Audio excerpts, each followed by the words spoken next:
সেহরিতে বেড়া ভাত খেতে না পেট ভরিয়া। মাছ রান্ধো আর মাংস রান্ধো, কোনো কিছুই মজা লাগে না। কি কও?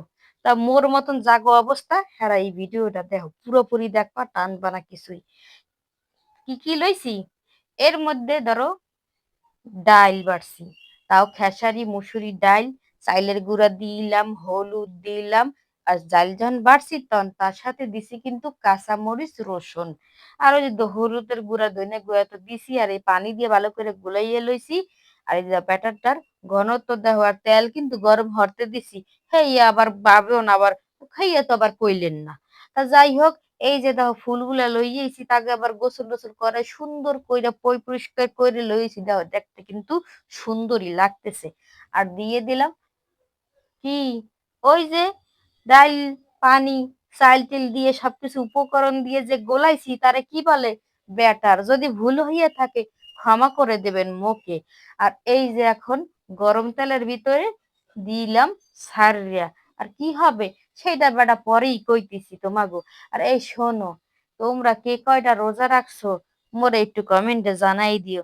মুই আলহামদুলিল্লাহ বেটা সবগুলা যে কয়টা রোজা হইছে রাখছি। আর সামনের যে কটা হইবে আল্লাহ যদি তৌফিক দান করে রাহুম। তা দেখো কালারটা কিন্তু ভালোই আসতেছে, চকমক করতেছে। আহ তা শোনো ভাইরা, বোনেরা, তোমরা কিন্তু এখন এটা খাবা না। এটা হলো সেহরির সময় তৈরি করে খাবা, মানে তার আগে গরম গরম খাইতে অনেক সুস্বাদু লাগে। তা দেখছোই তো, পরাপর খালি উঠাইতেছি আর দিতেছি আর উঠাইতেছি, আর তোমাদের সাথে ভগ ভগ করতেছি আমি। আমার এই ভগ ভগ যদি তোমাকে ভালোই লেগে থাকে তাহলে একটা লাইক দিয়ে যাইও, আর কমেন্ট রাইখা যাইতে ভুইলো না কিন্তু। এখন আবার কি লই এলাম বেড়া, আর একটা রেসিপি দেখে। এই যে তোমাকে পেস্ট লইছি, কাঁচামরিচ কুচাই লইছি, ধনিয়ার গুঁড়ো, লবণ। আর ওই যে ফুল, কিছু ফুল আমি কুচাইয়া নিছি। আর হাত দিয়ে ভালো করে একে চেটকাইয়া মাখাইয়া মাখাইয়া লব। আর দেব ডিম ছাইড়িয়া। আর একে কি করব চলো দেখাই। তার আগে এই যে ফুল দিয়ে বানাইলাম, এটা কিন্তু মিষ্টি কুমড়ার ফুল দাদো, বুড়া। খাইয়া দেইহো এক্সের স্বাদ, যে স্বাদ ভোলার নয়।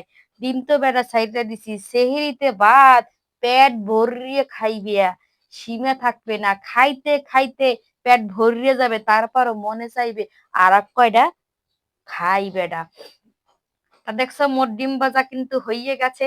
এখন মুই একখান উল্টান দেব, উল্টাইয়া বেডা। আর দেখো তো কালারটা কেমন হইছে। যাই হোক, ক্যামেরাম্যান একটু ডরায় যদি তার কাছে তেল ছিটতে যায়। যাই হোক, ভালো থেকো, আল্লাহ হাফেজ।